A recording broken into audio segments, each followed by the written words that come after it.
सत्संगत जी, प्यार से कहना धन निरंकार जी। एक भाव युगों से जहाँ पूरे संसार में और इधर भी गौतम बुद्ध के एक जीवन के ये सबसे ज़्यादा अहम एक निर्वाण की प्राप्ति, जहाँ तो जीवन में हर एक के लिए ये जीते जी निर्वाण प्राप्ति आवश्यक। कैसे हर कोई जीते जी ही इस आत्मा का कल्याण परमात्मा की जानकारी से, परमात्मा के मिलन से, यही संदेश जो एक मध्य मार्ग की भी बात रखी कि कैसे दो एक्सट्रीम्स अगर हैं तो ना किसी भी तरफ की ज़्यादा अति अच्छी, ये बैलेंस की बात है, ये खुद की संभाल की बात है, ये एक मिडिल पाथ की बात है। और ऐसा ही उदाहरण अक्सर हम रोज़मर्रा में देखते हैं, जहाँ एक हमें बेशक ये पता होता है कि कोई भी चीज़ की अति एक नुकसान ही देगी, फिर भी मन एक अति की ओर जाता रहता है। कहीं एक भाव, एक जो बुरा ख्याल कह लें, नेगेटिविटी कह लें, आता है तो उसके अंदर ही मन को डुबाए रखना या फिर उभर जाना। ये चुनाव की बात कि कैसे अगर हम उस दुख की चीज़ को इतना गम बना लेंगे तो ये एक छोर, और जहाँ एक दूसरा छोर की बिल्कुल अगर कोई दुख की घटना है भी तो भी वो इमोशन, वो एहसास नहीं फील किया, वो महसूस नहीं किया, तो वो दूसरा छोर, तो ये दोनों ही एक हानि की बात है। जहाँ एक एक पल में ये उतार चढ़ाव जीवन के आ रहे हैं, उसको महसूस करते हुए भी उससे उबर जाना ही मध्य मार्ग है। कि एक दुख अगर है भी तो वो उस पल में दुख को जीकर फिर उससे उभरना है। एक ह्यूमन इंस्टिंक्ट्स की बात कि ये अगर भूख भी लग रही है, डर भी लग रहा है, तो ऐसा नहीं कि संतों को भूख नहीं लगती, नहीं। एक भूख का एक शरीर अगर इस तरह बना है कि अन्न ग्रहण करके एक ताकत इस शरीर को चलने की मिलेगी, एक सारे फिर ऑर्गन्स ठीक से काम करेंगे, तो उसके लिए भोजन बहुत ज़रूरी। और कैसे फिर यही बात कि गृहस्थ में रहकर भक्ति करनी है, एक जिम्मेवारियों से पीछे नहीं होना है। और ये करते करते यही अगर मध्य मार्ग की बात कि कैसे हम जीवन में अनेकों एक उदाहरण भी देखते हैं, चाहे हम कोई म्यूज़िकल इंस्ट्रूमेंट की ही बात कर लें कि कोई सितार है या कोई भी अगर स्ट्रिंग जिसमें ये तार लगी होती है, और ये तार अगर बहुत ज़्यादा कस दी जाए तो फिर वो साज, वो उस तरह से जो आवाज़ आनी है उससे नहीं आएगी। और वहाँ अगर बिल्कुल अति की ढीली कर दी जाए तो भी वो आवाज़ उस तरह एक सुर का रूप नहीं ले पाएगी। तो एक उस यंत्र में भी अगर पूरी ठीक तरह से साज की बात होती है तो वो स्ट्रिंग्स को, वो तारों को उतना ही कसना है जितना उचित है, ना इस पार ना उस पार, तो ही ये मधुर संगीत सुनने को मिलता है। ये ही एक बैलेंस की बात, ये मध्य मार्ग की बात। तो जीवन में हम अक्सर कितनी बार ऐसा देखते हैं कि एक अक्सर बात में भी बोले जाते हैं कि हमारा इच्छा ये है, पर हमारी सोच ये है। और ये भी कहा जाता है कि ये कोई दिल की बात या दिमाग की बात में कुछ कश्मकश सी है। तो संतों ने तो हमेशा बहुत जीवन को सरल किया है, यही बात समझाई है कि ये परमात्मा में मन अगर लग जाएगा तो ये दिल भी परमात्मा के रंग में रंगा, ये सोच भी फिर उसी रास्ते डालेगी जो एक हमारे भी फायदे के लिए है और सभी के फायदे के लिए है। ये एक चालाकी चतुराई से सोच एक खुद को दूर ही रखेगी। ये पक्के के रंग में रंगती हुई ये एक जीवन की यात्रा। तो बात वही जो संत हमेशा से समझाते रहे, और आज भी ये बिहार और झारखंड के समागम के अवसर पे भी जो हमने सुना कि कैसे हर किसी ने संदेश आत्ममंथन की बात भी करी कि खुद के अंदर हर पल झांकते रहना है। कुछ उस समय नहीं कि अगर कोई एक बड़ी घटना हो गई तो फिर घर जाके कुछ हमने आत्ममंथन ये बुद्धि रूप से कर लिया। नहीं, संत तो इस आत्मा के लिए ये आत्ममंथन ये मन की बात है, ये दिल से आत्ममंथन की गई, कोई सूझबूझ वाली बात नहीं, पर एक सही चीज़ को छांटने की बात, बुराई को छोड़ने की बात, एक खुद को किस तरह सही मार्ग पे डालना है उसकी बात। तो जहाँ ये ब्रह्म ज्ञान का भी जिक्र बार बार कि एक ही उद्देश्य मनुष्य जन्म का कि अपनी असली पहचान करनी है, और ये असली पहचान किसी राज्य जाति पाति रंग भाषा भोजन की तरीके रीति रिवाज में नहीं है। असली पहचान तो अपनी ये परमात्मा ही है जो जीते जी इस जीवन के हर पल में एक, जहाँ से दासी ने बात शुरू की कि ये निर्वाण प्राप्ति, ये मुक्ति, ये जीते जी ही प्राप्त करनी है, कि ये परमात्मा अगर झोली में है हर समय एहसास में इसी के हैं, तो हर पल ये आत्मा भी सोच भी ख्याल भी मुक्त हैं। ये फिर एक हमेशा इस रूप में जो जिस तरह उदाहरण अक्सर दिया जाता है कि उभरने वाली और डूबने वाली अगर वस्तुएं हैं तो वो पानी उस तरह से है कि आप अगर पानी में लोहा डालेंगे तो उसका डूबना तो निश्चित है, और अगर हल्की सी लक्कड़ है तो वो उस पानी के ऊपर ऊपर तैरती है। तो एक बात और चीनी की अगर उदाहरण लें तो वो चीनी तो ना डूबेगी ना उभरेगी, वो तो घुल जाएगी उस पानी में। तो बात वही कि संतों ने जीवन इस तरह का बताया कि जब एकमिक हो गए इस परमात्मा में, वही निर्वाण प्राप्ति है। जिस तरह फिर उस चीनी का कोई अस्तित्व नहीं रहेगा, पर चाहे वो लक्कड़ हो चाहे वो लोहा हो, वो दो अलग छोर उस पानी के, पर एक चीनी का रूप जो घुल गया।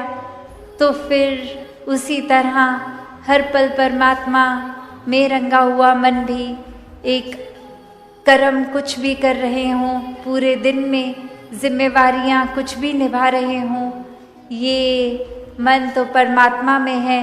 भले हाथ कोई कार्य कर रहे हैं और फिर वो हाथ भी हमेशा भलाई का ही कार्य करते हैं, क्योंकि मन में परमात्मा का एहसास, तो ये सोच सही दिशा में ही रहती है। तो संतों ने हमेशा यही समझाया कि खुद को संवारा जाए। एक दूसरों पे टिप्पणी करने से पहले ये आईने की भी बात आज हो रही थी कि एक सांसारिक रूप में तो घरों में जो शीशा होता है उसमें हम अपना बाहर से तो शक्ल आकार देख लेते हैं, पर मन के अंदर का आईना ये आत्म मंथन, इस तरह से हर पल में खुद को चेतन करना है। एक समय नहीं, हर समय ये निराकार को बसाकर ये एहसास खुद में रहे कि क्या वाकई ही सिर्फ मुंह से सिमरन हो रहा है या सिमरन के भाव भी एक अपने अंदर हैं। क्या हम वाकई ही हर किसी में परमात्मा का रूप देख रहे हैं, या आज भी हमारी सोच किसी के आकार के ऊपर ही अटकी है कि ये इंसान मेरे जैसा नहीं है, इसका आकार तो ये श्रेष्ठ नहीं है, एक मेरे जैसी भाषा नहीं है बोलते तो श्रेष्ठ नहीं है, या कहीं और किसी भी तरह के पुरुष नारी इत्यादि कोई भी हमने भेदभाव के कारण बना लिए हैं। तो जिन्होंने वाकई ही परमात्मा से प्रेम किया, उन्होंने ही परमात्मा की पूरी रचना से प्रेम किया। फिर ये भाव कि कैसे कोई ऊंचा नीचा नहीं, किसी की भी बात को एक उस तरह से ही लिया जा रहा है कि किसी ने कुछ कहा है तो जो उसमें से अच्छा है उसको छांट के जीवन में लागू कर लिया जाए, और जो लग रहा है कि एक हमारे हित के लिए नहीं है वो उनकी बातों को छोड़ दिया जाए। उनसे फिर वो एक मन के भाव भी एक खराब नहीं किए जाते, बस अरदास रूप में निकलती है परमात्मा से कि उनके मन में जो एक भाव अच्छे नहीं वो भी किसी तरह संतमति को अपना लें और भाव उनके भी अच्छे हो जाएं। संत कभी भी किसी के लिए कोई एक मन से बुरी कामना नहीं करता, एक हरेक की भलाई में ही एक संतुष्टि, एक खुशी, एक आनंद कि अगर पड़ोसी के घर में रोशनी है तो खुद के घर में भले हो ना हो वो उतनी ही खुशी। तो भाव यही कि हर किसी को अपना लेना, ये एकत्व की बात ये तभी हासिल होती है जब इस परमात्मा से पहले एकत्व का रिश्ता बनता है। फिर ये जब कादर ही मन में है तो पूरी कुदरत का भी सत्कार, सेवा भाव भी। फिर हम प्रकृति को नष्ट भी नहीं करते, एक साफ सफाई मन की भी बाहर भी, एक चीज़ों को इस्तेमाल रूप एक सदुपयोग में ही किया जाता है, फिर दुरुपयोग नहीं होता। कहीं एक उस भाव से कि हमने तो अगर मिल रहा है तो जितनी ज़रूरत है उससे ज़्यादा लें, ऐसे भी संतों के भाव नहीं होते। एक संतुष्टि की बात, एक बैलेंस की बात, और यहीं ये तराजू रूप कह ले, या जो अक्सर हम एक चिड़िया के दो पंख कहते हैं कि ये ज्ञान भी कर्म भी उतना ही ज़रूरी, कि सिर्फ परमात्मा की बात ही नहीं, वाकई ही परमात्मा को ढालकर जो ये ब्रह्म ज्ञान मिला इसके ऊपर आधारित ये जीवन भी हो, हर पल ये नियत भी हो, तभी वाकई में एक वो उड़ान रूप होगा। तो इसी भाव से हर कोई जहाँ एक दुनिया में तो देखते हैं कि कैसे ये चतुराई, चालाकी, छल कपट, दूसरे को दर्द देना ही उद्देश्य आजकल बन गया है, वहाँ संत ये अपने मन में दर्द रखते हैं हर किसी के लिए कि एक आत्मा जहाँ पीड़ित युगों से शरीर बदल बदल के एक अस्तित्व अपना खोती गई, वहीं संत परमात्मा के साथ जीते जी ये आत्मा का मिलन कराना, ये एक आत्मा की पीड़ा तो दूर करते ही हैं, वहाँ एक संसारिक रूप में भी संत हमेशा वरदान ही बने हैं, एक समाज का कल्याण भी करते हुए। तो हम भी अगर देखें कि ये परमात्मा ने हमें जो दिया, जो नहीं दिया, जितना भी दिया, उसका हम क्या कर रहे हैं।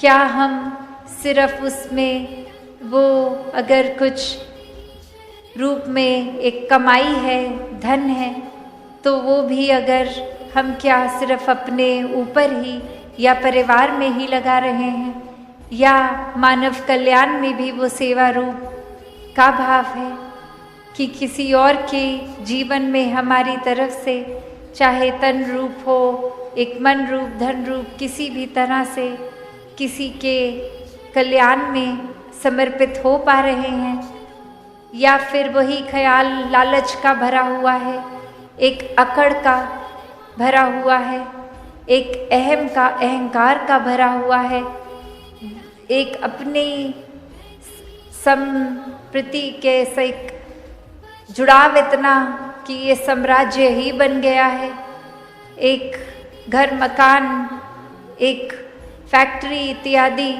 ये पूरा हमारा है और हमने तो दूसरे का भी हक दबोचना है। अगर ऐसे ख्याल हैं तो फिर ये शुक्राना भाव कहाँ आएगा परमात्मा से।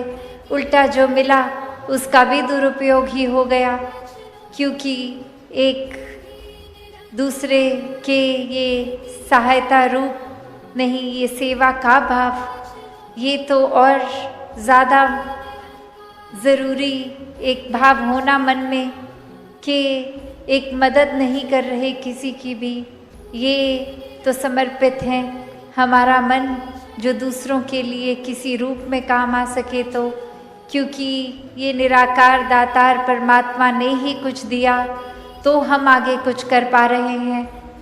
ये दातार ने अगर शरीर का बल नहीं बख्शा होता, ये बुद्धि ठीक नहीं रखी होती, ये धन दौलत नहीं होती, तो फिर हमारा भी हम गुजरान अगर नहीं कर पाते तो हम किस तरह से बोल सकते हैं कि एक हमारा एक ये शरीर है हमारा धन से बहुत अच्छा है। ये परमात्मा ने दिया तो ही हम उस काबिल बने कि किसी के लिए कुछ कर पा रहे हैं, वरना तो अगर एक हम सोचे कि ये हमारा शरीर है तो क्या हम अपने सर का एक भी कोई बाल सफ़ेद होने से रोक सकते हैं क्या? एक सफ़ेद होने के बाद उस पर कोई सा भी रंग तो लगाया जा सकता है, पर वो रूप कि ये जो चमड़ी है ये अगर बचपन में, जवानी में उस किसी तरह दिख रही है और बुढ़ापा आते आते वो रिंकल्स, झुर्रियाँ, क्या वो होने से रोक सकते हैं? तो बात वही कि अगर वाकई ही ये तन मेरा है तो फिर तो ये मैं कर सकता, पर बात वही कि ये परमात्मा ने सिर्फ ख्याल रखने के लिए दी हैं और उस तरह तभी एक मन को भी साफ रखने की बात, तन को भी एक चलता फिरता रखने की बात, तभी वो व्यायाम वगैरह जो भी रूप से स्वस्थ रह सकें, मन को स्वस्थ रख सकें, तभी वाकई ही ये जो दात तन रूप की भी मिली उसका भी ख्याल हो सके। ये तन किसी पे अत्याचार करने के लिए नहीं परमात्मा ने दिया, ये शब्दों को परमात्मा ने गाली गलोच या निरादर या दुख पहुंचाने के लिए नहीं दिया। ये कोई भी एक चीज़ अगर हम ले लें वो एक दात है, एक गिफ्ट है जिसका हमेशा सदुपयोग ही करना है और किसी को भी उस रूप में अपने से नीचा मानकर नहीं, बल्कि हर एक में परमात्मा को देखना है, हर एक को पूजनीय मानना है, हर एक की सेवा करते हुए इस रूप में ही हर किसी का आदर सत्कार मन में, तभी ये ह्यूमन वैल्यूज़ रहती हैं और ये कोई दिखावा मात्र क्या नहीं, कुछ पल का नहीं, वाकई ही प्रेम के भाव, करुणा के भाव, दया के भाव, एक समदृष्टि वाली नज़र बिना भेदभाव के जो देखे हर एक को, एक भाव कि ये संसार में अमन फैलाना है, एक खुद में, फिर वो एकत्व परमात्मा से पहले रखना है। ये शुरुआत खुद से, आत्ममंथन का ये जो जर्नी विदिन है, अंदर की ओर जाते हुए खुद को संवारना है। तो जिस तरह से ये जगह का भी नाम गया है, तो हमने अपने मन के अंदर देखना है कि हमारे अंदर क्या अहंकार है या गया है।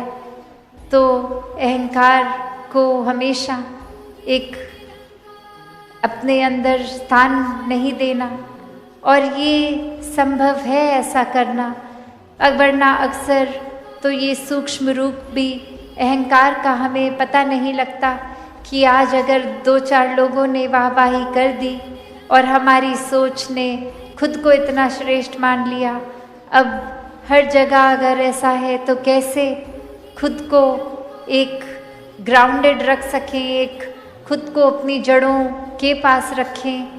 तो ये बात वही कि जब भी ये कर्ता, ये दातार, ये परमात्मा को हम याद रखेंगे कि करने वाला ये परमात्मा, तो फिर कोई अगर तारीफ कर भी रहा है तो ये परमात्मा का ही इस पे क्रेडिट, ये श्रेय जाता है।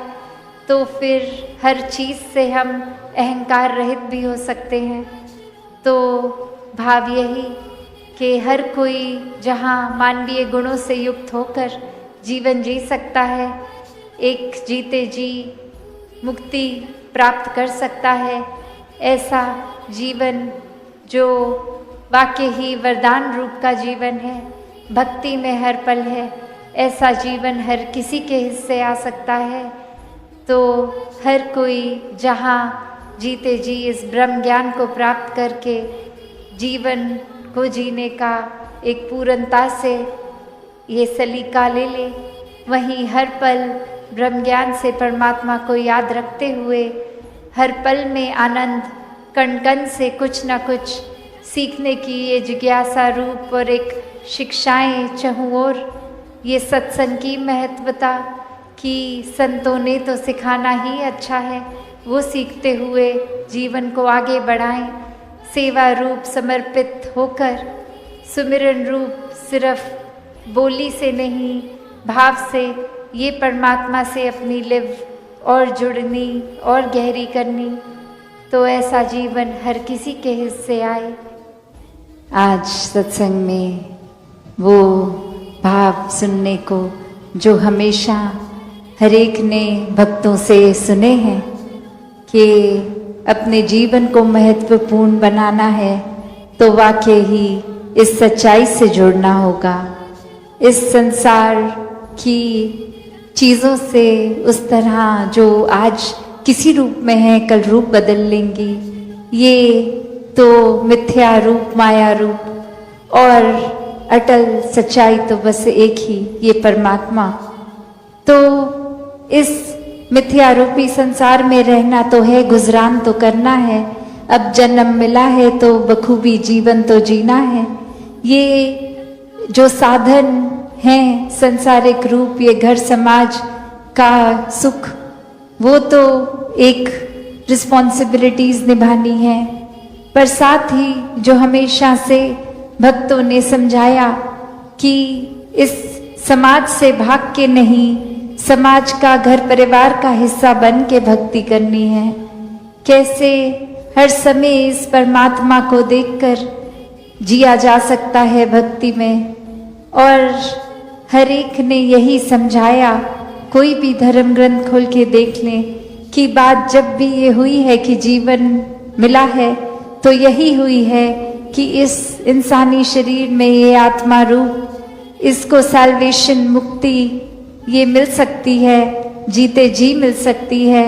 बस एकमिक होना है इस परमात्मा, इस निराकार से, और ब्रह्म ज्ञान द्वारा फिर ये मौका बनता है जहाँ जीवन अपना फिर हर पल जब जब ये निराकार याद है तो एक सच्चाई के साथ अपने आप को, अपना मुख उस तरफ रख के जीवन जिएंगे तो हर समय ही परमात्मा याद है, तो अंत समय भी परमात्मा याद है।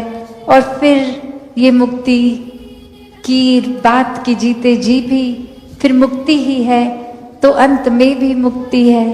ये आत्मा फिर और भटकती नहीं, ये जहाँ से आई है उसी में वापस।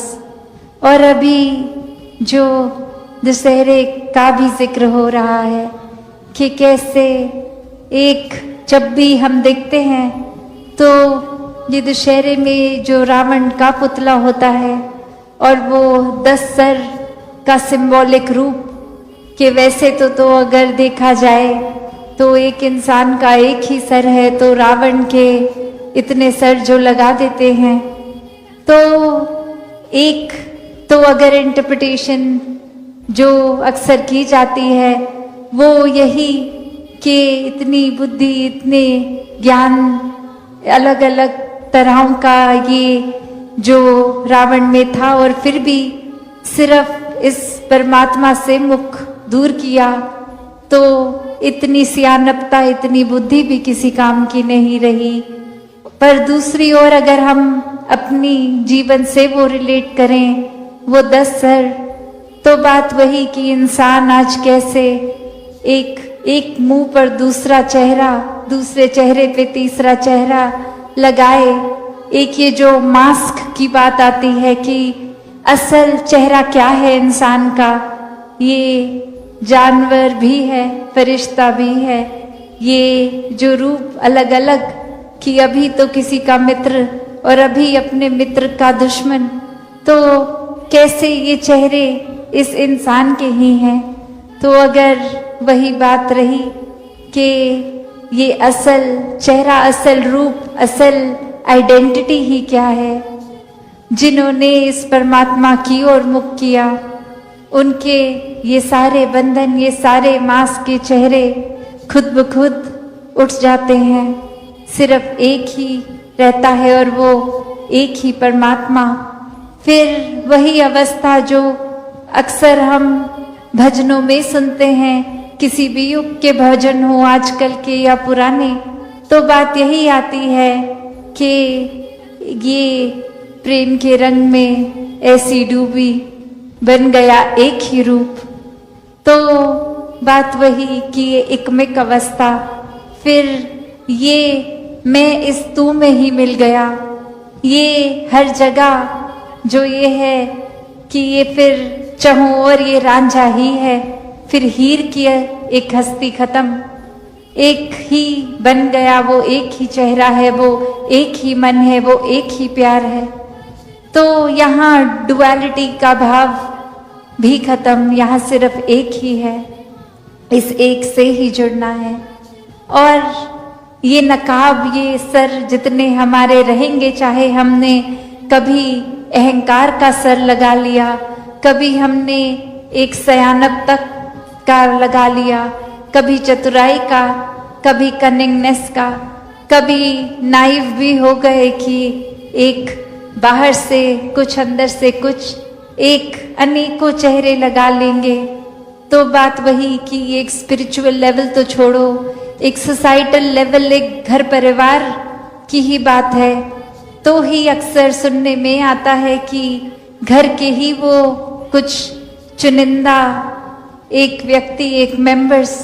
और बात क्या होती है कि कोई बच्चे जब अपने दोस्तों से बात करते हैं तो बोलते हैं कि मैं अपने परिवार वालों से एक रिलेट ही नहीं कर पाती, मैं एक कोई खुल के बात ही नहीं कर पाती। वो सब अपना पॉइंट ऑफ व्यू, जो उनकी सोच है, उनको इतना एक महत्वता देते हैं कि हमारी बात हम रख भी नहीं पाते उनके आगे, और अगर रख भी दें तो साफ खारिज कर दी जाती है। और वहीं घर के बड़े भी यही बात करते हैं कि बच्चे तो हमारी सुनते ही नहीं हैं, वो अपना अलग ही ख्याल रखे बैठे हैं। तो बात यहाँ क्या है, एक शायर ने भी बखूबी कहा कि पास आके बैठोगे तो कहें कि दर्द क्या है, दूर से पूछोगे तो खैरियत ही कहेंगे।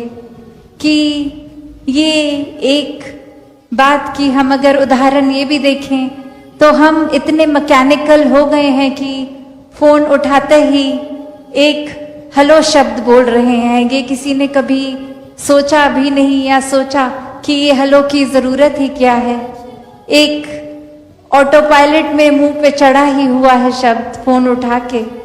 एक उसके बाद फिर हाँ जी धनंजय जी ठीक हैं, हाँ जी और घर परिवार में सब ठीक हैं, ऐसी कुछ 3-4 लाइनें रटी रटाई सी, ये पूछनी नहीं पूछनी, ये बस मुंह से खुद ब खुद ही निकल रही हैं।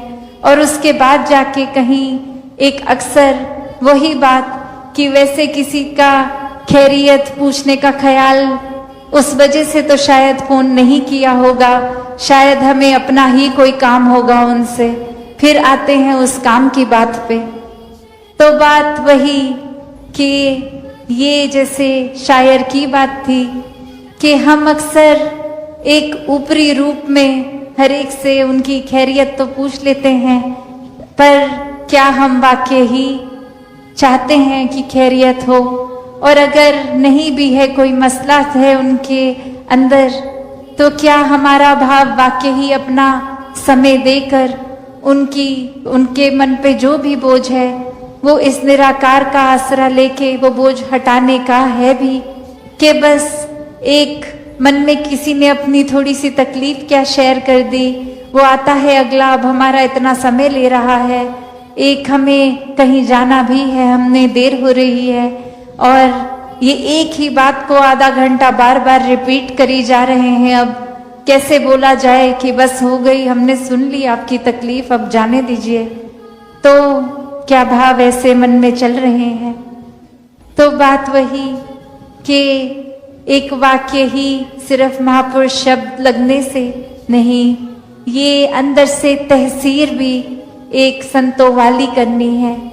एक हर एक के दुख में भी अपने आप को उस तरह ही रखना है कि आगे जो भी हैं, एक ये भी भेदभाव नहीं कि ये महापुरुष हैं या एक सत्संग में नहीं आते, ये हर कोई पूरे संसार में अपना है।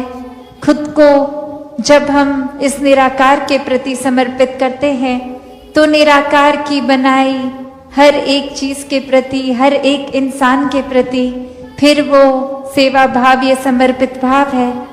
फिर अपने पराया का, जैसे अभी हमने श्रवण किया कि वो भेद ही नहीं है, वो भाव वही फिर कि कैसे हर कोई फिर वाकई ही एक दूसरे की दिल से बात दिल तक, एक प्यार दिल से दिल तक।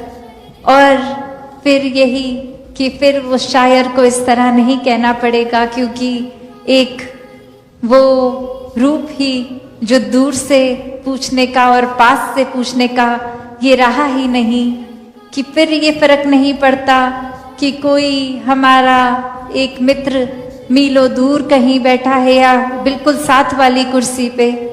फिर वो बात वही कि भाव का ये रूप कि वाकई ही खैरियत है नहीं है, कैसा एक हर कोई महसूस कर रहा है।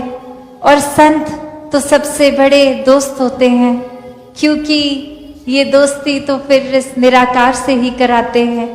और अगर ये मन में खैरियत नहीं, ये निराकार नहीं, तो संतों को तो जितनी पीड़ा होती है उतनी तो एक सगे संबंधियों को भी इस तरह उस रूप में ना हो, क्योंकि ये संतों का ही काम होता है कि ये आत्मा एक हमारी किस तरह तृप्त हो गई, ये एक इतनी ठंडक महसूस कर रही है अपना असली रूप इस निराकार को जान के, उसी तरह हर एक तक ये ठंडक पहुँचे, ऐसे भाव रखते हैं संत। तो ये रूप जब देखा जाता है कि कहीं कोई भी आत्मा पीड़ित है तो संत तो एक उसको ही प्रायोरिटी समझते हैं कि हम बस किसी तरह आराम दें। तो यही बात इसीलिए सत्संग पे इतना फोकस किया जाता है कि ये सत्संग में आके इस निराकार से और जुड़ना है तो वाकई ही संतों का संग करना होगा, एक संतमति को अपनाना होगा।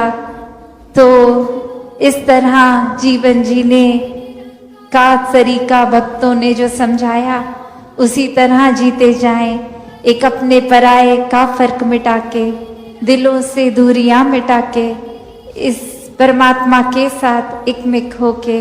तो दासी और समय ना लेके इन्हीं शब्दों से इजाजत लेगी साथ संगत जी, धन निरंकार जी। साथ संगत जी, प्यार से कहना धन निरंकार जी।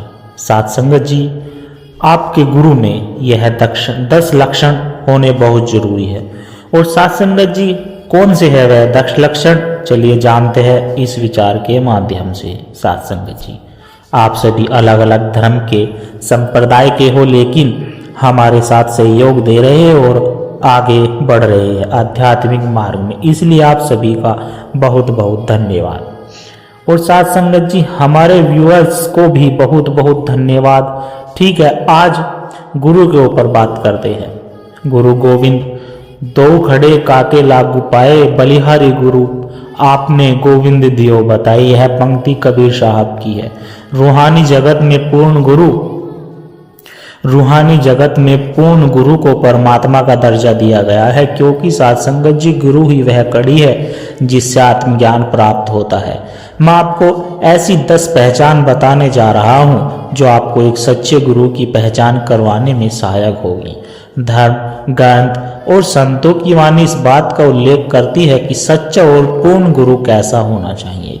एक सच्चे गुरु में यह 10 गुण अवश्य होने चाहिए, लेकिन इन 10 गुणों में सबसे महत्वपूर्ण गुण 10वां है। साथ संगत जी, अगर यह 10वां गुण आपके गुरु में नहीं है तो समझ लीजिए कि आप गलत हाथों में हैं और आपको अभी तक सच्चा गुरु नहीं मिला है। अब प्रश्न उठता है कि रूहानी मार्ग पर चलने वाले हर जिज्ञासु को एक गुरु की आवश्यकता होती है। साथ संगत जी, तो कैसे जाने कि कौन सा गुरु सच्चा और निर्विकार है, क्योंकि गुरु के रूप में तो असंख्य लोगों ने अपने आप को प्रदर्शित किया हुआ है। किसी ने भगवा धारण कर लिया है तो कोई श्वेत वस्त्र पहनता है, किसी ने चेहरे पर नीले पदार्थ लगा लिए हैं तो किसी ने मौन व्रत धारण कर रखा है, कोई तंत्र मंत्र कर रहा है तो कोई चमत्कार दिखाता है, किसी ने धार्मिक होने का ढोंग रचा है तो कोई कथावाचक है, कोई शरीर को तपा रहा है तो कोई सिर के बल खड़ा है। विभिन्न प्रकार के आचार विचार और आश्चर्यजनक आचरण के साथ बहुत से लोगों ने अपने आप को गुरु के रूप में स्थापित कर रखा है। एक सच्चे जिज्ञासु के सामने बहुत बड़ी चुनौती होती है कि वह किसको अपना गुरु धारण करे और वह कैसे पहचाने कि जिसे अपना गुरु बनाना चाहता है या फिर बन चुका है वह सच्चा गुरु है या फिर उसने किसी प्रकार का आवरण या मुखौटे के पीछे अपने आप को छिपा रखा है। ये सभी मूलभूत निशानियां जिनको जिज्ञासु अपने विवेक की कसौटी पर रखकर परख सकता है कि क्या यह वही शख्सियत है जिसकी मुझे तलाश थी। तो सच्चे गुरु की पहली और बड़ी पहचान यह है साथ संगत जी की सच्चा गुरु त्याग और ईमान दोनों गुणों से परिपूर्ण होता है। वह धन का लोभ ही नहीं होता, वह कभी भी किसी जिज्ञासु का आर्थिक रूप से शोषण नहीं करता। जो रूहानी ज्ञान वह शिष्य को देता है वह बिल्कुल निःशुल्क होता है। वह रूहानी ज्ञान की आवाज में किसी भी प्रकार की कोई धन राशि स्वीकार नहीं करता और भावनात्मक और शारीरिक रूप से वह अपने आप को परमात्मा का दास समझता है। दास एक सच्चे गुरु की दूसरी पहचान है कि सच्चे गुरु पूरे सहजता के साथ जीवन जीता है। वह कभी भी अपने अहंकार को संतुष्ट करने के लिए किसी भी प्रकार के चमत्कार या प्रपंच का सहारा नहीं लेता। सच्चा गुरु कभी भी अपने प्रति आकर्षण पैदा करने के लिए किसी अलग ढंग से प्रभावित करने की कोशिश नहीं करता। सरल, साधारण और सादगीपूर्ण जीवन उसे प्रिय होते हैं। सच्चे गुरु की तीसरी और बड़ी पहचान यह है कि सच्चा गुरु कभी भी किसी धर्म, संप्रदाय या फिर व्यक्ति विशेष की निंदा नहीं करता, किसी को नीचा नहीं दिखाता, किसी को कम आंकना या फिर किसी का तिरस्कार करना उसे नहीं आता। वह निष्पक्ष और समदृष्टि रखने वाली शख्सियत का स्वामी होता है। प्रेम की धारणा में बहना उसका स्वाभाविक गुण होता है। उसके हर शब्द में परमात्मा के प्रति आभार की गूंज सुनाई देती है। उसके पास जो ज्ञान होता है वह बौद्धिक सोच विचार और तार्किकता से कहीं आगे होता है। उसका ज्ञान पुस्तकों और ग्रंथों पर आधारित नहीं होता। फिर सच्चा गुरु हमेशा अपने आराध्य के एहसास में जीता है, चाहे वह निरंकार हो या फिर साकार हो। इस निजी अनुभव के कारण ही वह अपने परम चेतन की अवस्था में सदैव आनंदित रहता है। सच्चे गुरु की पांचवी और अनोखी पहचान है साध संगत जी कि सच्चा गुरु कभी जिज्ञासु के संख्या बढ़ाने के लिए चिंतित नहीं होता और अन्य जिज्ञासुओं को भी संख्या बढ़ाने के लिए प्रेरित नहीं करता। कभी भी किसी भी प्रकार के विज्ञापन या फिर अपनी प्रसिद्धि के लिए प्रचार नहीं करता। वह सिर्फ इतना चाहता है कि जिज्ञासु उसके उपदेश को विवेक के साथ समझे और उसका अनुसरण करे। सच्चा और पूर्ण गुरु अपने शिष्य को दीक्षा देता है। जब उसकी जिज्ञासा को वह भाप लेता है, वह पहले आओ पहले पाओ की नीति का अनुसरण नहीं करता। जिस भी शिष्य को वह दीक्षा देता है उसके साथ रूहानियत के मार्ग पर चलने के लिए सदैव गुरु वचनबद्ध रहता है। सच्चे गुरु की छठी पहचान यह है कि सच्चा गुरु स्पष्ट और सरल होता है। वह कभी भी लच्छेदार और घुमावदार मिलावटी बातें नहीं करता। वह मन से पवित्र वचनों से कोमल और अपने कर्म में निष्पक्ष होता है। सच्चा गुरु सदैव अपने हर वचन का पालन करने वाला होता है।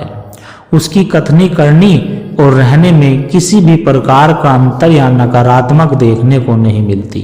सच्चे गुरु की सातवीं पहचान कि सच्चा और पूर्ण गुरु दया ज्ञान और क्षमा का जीता जागता उदाहरण होता है। वह उदार दृष्टिकोण और सहनशीलता की भावना से ओतप्रोत होता है। अपने आलोचना सुनने पर वह आलोचना करने वाले के प्रति भी उदारता का भाव रखता है। सदैव माफ करने की वृत्ति के कारण रहमत का भाव उसके अंदर उठता है। मानव जाति के निस्वार्थ सेवा भावना के उद्देश्य को समझकर जीवन व्यापन करने वाला सच्चा गुरु होता है। सच्चे और पूर्ण गुरु की साध संगत जी आठवीं पहचान है कि सच्चा गुरु कभी भी अपने वास्तविक उद्देश्य से विमुख नहीं होता। उसे हर पल आभास रहता है कि वह एक मार्गदर्शक बनकर जिज्ञासु के रूहानी उत्थान के लिए ही आया है। शरीर थकान और मानसिक तनाव की परवाह ना करते हुए वह पूरे प्रेम और निष्ठा से अपने रूहानी उद्देश्य को अंजाम देता है। उसे किसी भी प्रकार की सहानुभूति और व्यर्थ की आश्वासन की कोई चाह नहीं होती। सच्चे गुरु की नवी और बड़ी पहचान यह है साध संगत जी की सच्चा गुरु फिजूल की कथा कहानी सुनने के बजाय उन सभी विधियों और प्रयोजनों को शिष्य के समझ में रखता है जो काम बंधनों को काटते और जीवन में प्रकाश लाते हैं। सच्चे गुरु का उद्देश्य जिज्ञासु की हर प्रकार की संधि को मिटाकर मुक्ति प्राप्त करने में सहयोग करना है, ना कि फूलों से सजे हुए सेज पर बैठकर लोगों का मनोरंजन करना है। सच्चे और पूर्ण गुरु की साध संगत जी 10वीं और सबसे महत्वपूर्ण और अंतिम पहचान, अगर यह पहचान गुरु में नहीं है तो उसे पूर्ण गुरु नहीं कहा जा सकता। और वह पहचान है कि सच्चा गुरु केवल वही नहीं होता जो यह कहे कि मैं एक अवतारी पुरुष हूँ, परमात्मा का पुत्र हूँ, परमात्मा का अंश हूँ, मैं ही परमात्मा हूँ, बल्कि सच्चा गुरु वह होता है जो ना केवल अपने दिव्य स्वरूप को पहचानता है बल्कि अपने शिष्यों को भी उनके अंतर्हित दिव्यता का अनुभव करवाता है। वह कहता है कि तुम भी एक अवतारी पुरुष हो, परमात्मा के पुत्र हो, परमात्मा के अंश हो, स्वयं को जानो, तुम वही हो जिसे तुम खोज रहे हो। सच्चा गुरु अपने शिष्य को उनकी आत्मा की गहराई में उतारने के लिए प्रेरित करता है ताकि वे अपनी स्वयं की दिव्यता को पहचान सके। वह ज्ञान का प्रकाश फैलाता है और यह सिखाता है कि हर व्यक्ति में परमात्मा है। गुरु का उद्देश्य शिष्यों को यह समझाना होता है कि वे भी परमात्मा के अंश है और उनके भीतर भी वही दिव्यता मौजूद है जो गुरु में है। जब भी कोई जिज्ञासु सच्चे और पूर्ण गुरु के संपर्क में आता है तो एक अनजाने से आकर्षण के साथ खुशनुमा और सुखद एहसास की अनुभूति कराता है। सच्चे गुरु की दिव्य प्रेम के प्रवाह में वह एक धारा की तरह बहना लग जाता है और एक ठहराव के साथ स्थायी शांति अनुभव करता है। मस्ती और दीवानगी की आलम में जिज्ञासु अपने गुरु के दिव्य और अलौकिक दर्शन की अनुभूति करता है। जिज्ञासु खुली आंखों से एक आकर्षण को महसूस करता है। सच्चा गुरु सत्य का रूप होता है जो प्रेम, शीतलता और सत्य का प्रचार करता है। गुरु शिष्य, मुर्शिद और मुरीद का संबंध प्रेम और विश्वास से भरा होता है, क्योंकि गुरु के अंत बोध का अनुभव ज्ञान के अंत ऊंचाई तक ले जाता है। सच्चे गुरु का उद्देश्य केवल यही होता है कि किसी प्रकार से वह अपने शिष्य को इस शाश्वत सत्य से जोड़ दे, इस परमात्मा की पहचान करवा दे, ना कि अनेक प्रकार के आडंबरों को करते हुए अपने शिष्य को भ्रमित करना। यह एक सच्चे गुरु की पहचान नहीं है। तो आप समझ गए होंगे साथ संगत जी के सच्चे गुरु की पहचान कैसे की जाए। हाँ, यह सत्य है कि गुरु पर शक करना शिष्य के लिए उचित नहीं है, क्योंकि गुरु वह व्यक्ति होता है जो हमें ज्ञान और मार्गदर्शन प्राप्त करता है। लेकिन हमें यह समझना भी चाहिए कि युग बदल चुका है। अब वह समय नहीं रहा जब गुरु और शिष्य का संबंध पवित्र और निष्कलंक हुआ करता था। आज का युग कलयुग का है, और जहां सच्चाई और ईमानदारी का मुखौटा पहनकर भी कई लोग धोखा देने से नहीं चूकते। इस युग में जहां मुखौटे के पीछे मुखो है, सच्चे गुरु की पहचान करना अत्यंत आवश्यक हो गया है। इसलिए इस युग में जबकि धोखाधड़ी और छलावा आम हो गया है, हमें अपनी बुद्धि और विवेक का सही इस्तेमाल करके सच्चे गुरु को पहचानना और उसका अनुसरण करना चाहिए, ताकि हम अपने जीवन को सही दिशा में ले जा सके। साथ समय जी, प्यार से कहना धन निरंकार जी। आशा करता हूँ दास के द्वारा कहे विचार आप सभी संतों को अच्छे जरूर लगे होंगे। अगर अच्छे लगे हो साथ संगत जी तो वीडियो को लाइक करें, शेयर करें, कमेंट बॉक्स में धन निरंकार जी लिखकर अपने विचार साझा जरूर करो, और दास के चैनल को भी सब्सक्राइब जरूर कर ले। और साथ संगत जी, आप जी के चरणों में एक छोटी सी अरदास और है। अगर इन विचारों ने आपके दिल को छुआ है, अगर आपको आत्मिक शांति का एक कण भी महसूस हुआ है इन विचार से, तो इस विचार को, इस ज्ञान के प्रसाद को केवल अपने तक सीमित ना रखे। इस प्रेम के पैगाम को, इस विचार को आगे औरों तक भी पहुंचाए, क्योंकि एक दिए से ही साथ संगत जी दूसरा दिया जलता है। जब हम इस सत्य की आवाज को और रूहों तक पहुंचाने का माध्यम बनते हैं, तो यह भी निरंकार की बहुत सुंदर एक सेवा ही है। और इस ज्ञान की धारा से, सदगुरु के इन विचारों से निरंतर जुड़े रहने के लिए आप हमारे इस सत्संग के डिजिटल परिवार का हिस्सा बन सकते हैं, ताकि साथ संगत जी जब भी कोई नया विचार साझा हो, वह आप तक सहज ही पहुंच जाए और हमें एक दूसरे के विश्वास से बल मिलता रहे। साथ संगत जी, सतगुरु हम सबके छोटी छोटी सेवाएं स्वीकार करे, और साथ संगत जी दास को यह आशीर्वाद दे कि दास हर रोज आप जी के चरणों में ऐसे ही सुंदर सुंदर प्रेरणादायक कहानी विचार लेकर आता रहे। साथ संगत जी, बड़े प्यार के साथ कहना जी, धन निरंकार जी।